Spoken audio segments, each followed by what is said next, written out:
ഇതിവിടെ ഇന്ന സാധനമാണല്ലോ, ഇത് അലമ്പായി, അവർക്ക് വ്യക്തമായിട്ട് അതിൽ നിന്നുകൊണ്ടാണ് ഇതൊക്കെ ചെയ്യുന്നത്. അപ്പം അത് ഒരു ആർട്ടിസ്റ്റിന് അങ്ങനെ കുറ്റം പറയാൻ പറ്റില്ല. അതിഭീകരമായിട്ടുള്ള ഒരു ആർട്ടിസ്റ്റ് എങ്ങനെ അയാളുടെ റൂം എങ്ങനെ ഉണ്ടാവുക, ആ ഒരു തരത്തിലാണ് നമ്മൾ അതിന് ചെയ്തിട്ടുണ്ട്. എത്ര ചാർജ് വരും, ആർട്ടിസ്റ്റിന് എത്ര ചാർജ് വരും, ഈ മെറ്റീരിയൽ കോസ്റ്റ് എത്ര, ഇതൊക്കെ നോക്കിക്കൊണ്ട് അതിനൊരു ബഡ്ജറ്റ് കൊടുക്കാൻ പറ്റും. നമ്മളെ മലയാള സിനിമയ്ക്ക് പൊതുവെ ബഡ്ജറ്റിൽ ഭയങ്കര കൺസ്ട്രെയിൻസ് വരാറുണ്ട്. ഇപ്പോൾ പുറത്ത് ഉള്ള പടങ്ങളെ പോലെ തന്നെ കുറേ 500 കോടി 300 കോടി ബഡ്ജറ്റ് നമുക്ക് സാധാരണ വരാറില്ല. അപ്പോൾ മഹേഷിൻ്റെ പ്രതികാരം 3.5 കോടി ബഡ്ജറ്റുള്ള പടത്തിൽ നിങ്ങളൊരു അപ്പൂപ്പൻ താടിക്ക് വേണ്ടിയിട്ട് ബോംബെ വരെ പോയ കഥയൊക്കെ ഉണ്ട്. അത് തേടി അതിൻ്റെ മെറ്റീരിയൽ തേടി. അപ്പോൾ ഈ ബഡ്ജറ്റ് കൺസ്ട്രെയിൻസ് എങ്ങനെയാണ് പ്രൊഡക്ഷൻ ഡിസൈനർ എന്നുള്ള രീതിയിൽ നിങ്ങളെ ചാലഞ്ച് ചെയ്യുന്നത്? ഞങ്ങളത് എന്താ ഞാൻ പറഞ്ഞല്ലേ, ഇപ്പോൾ സിനിമ അല്ല, അതൊരു ആവശ്യമാണത്. അപ്പൂപ്പൻ താടി എന്നുള്ളത് ആവശ്യമാണ്. നമ്മളിത് ഷൂട്ട് ചെയ്യുന്ന സമയം മഴക്കാലമാണ്, അതാണ് അതിൻ്റെ ഇത്. പക്ഷെ നമുക്ക് ആ സിനിമയിൽ അത് വേണം. ഒരു അവിടെ ഒരു ക്യാരക്ടറിൻ്റെ ഇതിന് വേണ്ടി നമുക്ക് ഈ അപ്പൂപ്പൻ താടി മസ്റ്റായിട്ട് വേണം, അതാണ് ആവശ്യം. അപ്പോൾ നമുക്കത് ഉണ്ടാക്കണം. അപ്പോൾ അതിന് പറ്റുന്ന മെറ്റീരിയൽ എന്താണ്, അപ്പോൾ നമ്മളതങ്ങനെ തപ്പിയെടുത്തു എന്ന് വിചാരിച്ചു. അത് പിന്നെ അത് ചെയ്യാൻ വേണ്ടിയിട്ടുള്ള ആർട്ടിസ്റ്റുകളെ വേണം നമുക്ക്. അപ്പോൾ ഇതെല്ലാം, അപ്പോൾ നമുക്ക് എത്ര ദിവസം വേണം, നമുക്ക് ആളുകളുടെ എത്ര ചാർജ് വരും, ആർട്ടിസ്റ്റിന് എത്ര ചാർജ് വരും, ഈ മെറ്റീരിയൽ കോസ്റ്റ് എത്ര, ഇതൊക്കെ നോക്കിക്കൊണ്ട് അതിനൊരു ബഡ്ജറ്റ് കൊടുക്കാൻ പറ്റും. അങ്ങനെയാണ് നമ്മളത് ഓരോ സിനിമയ്ക്കും അതിനൊരു പ്രീ ബഡ്ജറ്റ് ഉണ്ടായിരിക്കും. എന്നിട്ട് നമ്മുടെ ഭാഗത്തുനിന്ന് വരാൻ സാധ്യതയുള്ള ഒരു ബഡ്ജറ്റ് എങ്കിൽ അത് പ്രൊഡക്ഷൻ സൈഡിൽ നിന്ന് അവർ ചോദിക്കും എത്ര ബഡ്ജറ്റ് വരാൻ സാധ്യതയുണ്ട്. ചില സിനിമകൾക്കൊന്നും വളരെ അങ്ങനെ ബഡ്ജറ്റ് അത്ര പ്രശ്നങ്ങളില്ലാത്തതൊക്കെ ഉണ്ടാവും ചില സിനിമയ്ക്ക്. അതായത് നമുക്ക് ആവശ്യമുള്ളത് ചെയ്തു കൊടുക്കണം എന്ന് പറയും. ചിലതിന് ബഡ്ജറ്റ് വളരെ പരിമിതമായിരിക്കും. അപ്പോൾ നമ്മൾ അതിൽ നിന്നുകൊണ്ടാണ് ഇതൊക്കെ ചെയ്യുന്നത്. അപ്പം അത് ഒരു ആർട്ടിസ്റ്റിന് അങ്ങനെ കുറ്റം പറയാൻ പറ്റില്ല. ചിലപ്പോൾ അയാൾക്ക് വളരെ കുറവ് ബഡ്ജറ്റാണ് കിട്ടുന്നുണ്ടാവുക. അതാണ് ആ സിനിമയിൽ ചിലപ്പോൾ ദാരിദ്ര്യമാതിരി തോന്നും, കുറച്ചുകൂടി നന്നാക്കായിരുന്നു തോന്നുന്നുണ്ടാവും ആളുകൾക്ക്.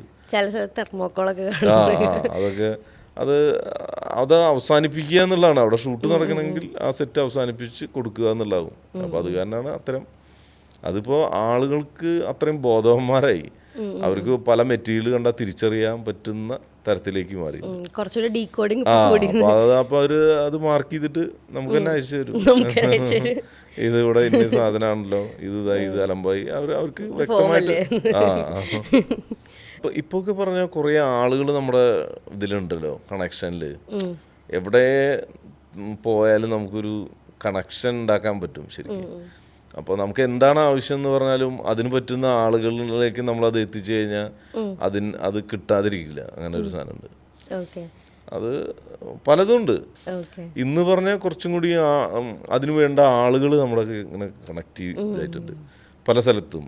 അത് എന്ത് മേഖലയിൽ പെട്ട സാധനമാണെന്ന് നോക്കിയിട്ട്. ഇടുക്കി ഗോൾഡിന്റെ സമയത്ത് അത്ര നെറ്റ്വർക്കിംഗ് ഇല്ല. നെറ്റ്വർക്ക് ഇല്ല, പ്രോപ്പർട്ടികൾ കിട്ടുന്നതും വളരെ റയറായിരുന്നു.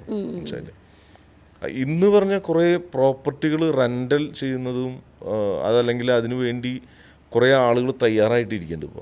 ഇപ്പോൾ നമുക്ക് എന്ത് സാധനം തപ്പിയെടുത്ത് തരാൻ പറ്റുന്ന ടീമുകളും നമ്മുടെ കയ്യിലുണ്ട്. അപ്പോൾ അത് കാരണം വലിയൊരു ഇതല്ല. പിന്നെ അങ്ങനെ ബുദ്ധിമുട്ടുള്ളതൊക്കെ ഇപ്പോൾ പ്രിൻ്റ് ചെയ്തിട്ടൊക്കെ ഉണ്ടാക്കാം നമുക്ക്. 3D പ്രിൻറ്റിങ്ങോ അങ്ങനെ എന്തെങ്കിലും തരത്തിൽ അതേപോലെ, അല്ലെങ്കിൽ ഡമ്മി ചെയ്യുന്ന വിദഗ്ധന്മാരൊക്കെ നമ്മുടെ കയ്യിലുണ്ട്. അപ്പോൾ അതത്ര ഒരു ഇതല്ല. അതൊക്കെ അതിവിദഗ്ധന്മാരായിട്ടുള്ള ആർട്ടിസ്റ്റുകളൊക്കെ നമ്മുടെ ഒപ്പം ഉണ്ട്. അത് കാരണം കുഴപ്പമില്ല. ഇപ്പം നിങ്ങൾ റീമേക്ക് എന്ന പടങ്ങളൊക്കെ ചെയ്യുമ്പോൾ ചാർലിയുടെ തമിഴ് നിങ്ങളാ ചെയ്തത് മാര.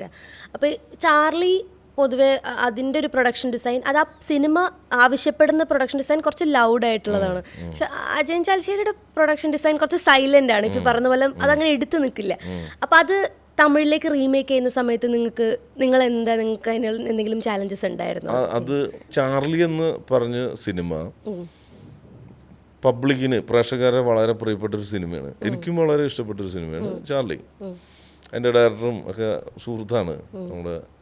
അപ്പോൾ അങ്ങനെയുള്ള ഒരു സിനിമ ആളുകളുടെ, അത് സംസ്ഥാന അവാർഡ് നേടിയതാണ്. ജയശ്രീ ലക്ഷ്മി നാരായണൻ എന്ന് പറഞ്ഞിട്ട് നമ്മുടെ സുഹൃത്ത് തന്നെയാണ് അത് ചെയ്തത്, ലേഡിയാണ്. അവരത് ചെയ്തിട്ട് ആ സിനിമയ്ക്ക് സംസ്ഥാന അവാർഡ് കിട്ടിയതാണ്. അത്തരത്തിലുള്ള ഒരു സിനിമ അതായത് അതിൻ്റെ വേറൊരു പോർഷനാണ് നമ്മൾ ചെയ്യാൻ പോണത്. അപ്പോൾ നമ്മളെ സംബന്ധിച്ച് ആ സിനിമേനായിട്ട് യാതൊരു ബന്ധവും പാടില്ല. പിന്നെ എൻ്റെ അതായത് വർക്കുമായിട്ട് ഒരു ബന്ധം പാടില്ല. അങ്ങനെ ഒരു ഇത് വന്നിട്ടുണ്ടായിരുന്നു. പിന്നെ അത് റീമേക്കും ആണല്ലോ. പിന്നെ അത് അതിൻ്റെ ഡയറക്ടർ ദിലീപ് എന്ന് പറഞ്ഞ ആള് മസ്റ്റായിട്ടും ഞാൻ തന്നെ ചെയ്യണം എന്ന് പറഞ്ഞിട്ട് നടന്നുകൊണ്ടിരിക്കുന്ന ഒരാളായിരുന്നു ഈ ദിലീപ്. അങ്ങനെ ഞാൻ ആദ്യം എനിക്ക് എൻ്റെ ഡേറ്റൊക്കെ പ്രശ്നമായിട്ട് ഞാൻ ഇല്ല എന്ന് പറഞ്ഞു. പക്ഷെ അത് കുറച്ച് കാലങ്ങൾക്ക് ശേഷം അവൻ വീണ്ടും വന്ന് കൊച്ചിയിലേക്ക് വരും, എന്നിട്ട് പറയും, വിളിക്കും. എന്നിട്ട് അതിനുശേഷം ഞാൻ ഇവിടെ കണ്ടു, ഒരു പ്രാവശ്യം ചെന്നൈക്ക് ഇതിനു വേണ്ടി വരണം എന്നൊക്കെ പറഞ്ഞു. വന്നിട്ട് ഒന്ന് കഥ ഞങ്ങളെ ഈ വെർഷൻ കേട്ട് നോക്കും, എന്നിട്ട് നമുക്ക് എന്താ തീരുമാനിക്കാമെന്നൊക്കെ പറഞ്ഞു. അങ്ങനെ അവസാനം ഞാൻ ചെന്നൈക്ക് പോയി. അങ്ങനെയാണ് അത് ആ സിനിമയിൽ അത് ജോയിൻ ചെയ്ത് പ്രവർത്തിക്കുന്നത്. അത് പക്ഷേ ഭയങ്കര രസമായിട്ടുള്ളൊരു ഇതായിരുന്നു അവരുമായിട്ട് പ്രവർത്തിച്ചത്. വളരെ കംഫർട്ടും വളരെ ഹാപ്പി ആയിട്ട് ചെയ്തൊരു സിനിമയാണ് എനിക്ക് ആ പടം. അപ്പോഴും നിങ്ങൾ കുറച്ച് ഡിഫറൻസ് നമ്മളതിൽ ഭയങ്കരമായിട്ട് ഡിഫറൻറ്റ് ഉണ്ടാകും. അതൊരു അതിൽ ആ ക്യാരക്ടർ ഒരു 50 കഴിഞ്ഞിട്ടുള്ള ഒരാളുടെ ഒരു കളർ സെൻസ് ഒക്കെ നമ്മളതിൽ യൂസ് ചെയ്തതാണ്. ഒരു ഫൈൻ ആർട്ട് ടൈപ്പ് ഓഫ് റൂമുകളും ഇതൊക്കെ ഒരു ആർട്ടിസ്റ്റ് എങ്ങനെ അതിഭീകരമായിട്ടുള്ള ഒരു ആർട്ടിസ്റ്റ് എങ്ങനെ അയാളുടെ റൂം എങ്ങനെ ഉണ്ടാവുക ആ ഒരു തരത്തിലാണ് നമ്മൾ അതിന് ചെയ്തിട്ടുണ്ടായിരുന്നു. ഒരുപാട് ചെയ്തിട്ടുണ്ടായിരുന്നു.